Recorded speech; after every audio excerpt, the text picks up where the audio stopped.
चाहिँ अब उपल्लो भेगमा आयो। यो भेग चाहिँ र यहाँ अब हस्पिटल लाइन भन्छन् त्यस्तै छ। हेर्नुहोस् कुखुराहरू बासिराख।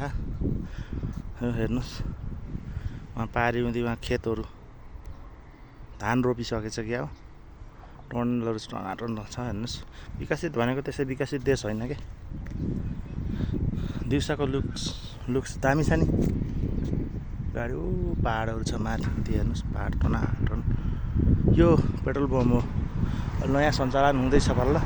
पहिले त पहाड थियो भत्काएर बनाएको ढुङ्गा। हेर्नुहोस् यो हाम्रो अर्घाखाँचीको ठ्याक्कै मालारानी गाउँतिर गए जस्तै छ। तर यहाँ विकसित धेरै छिटो हुन्छ कि।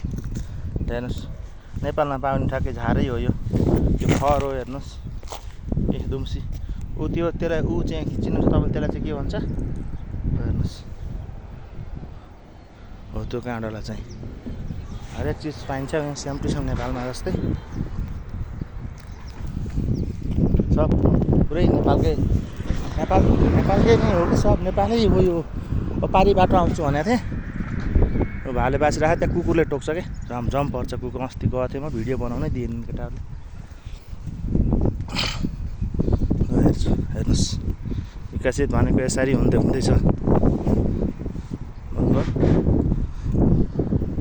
हेर्नुहोस् विकसित भनेको यसलाई विकसित भनिन्छ।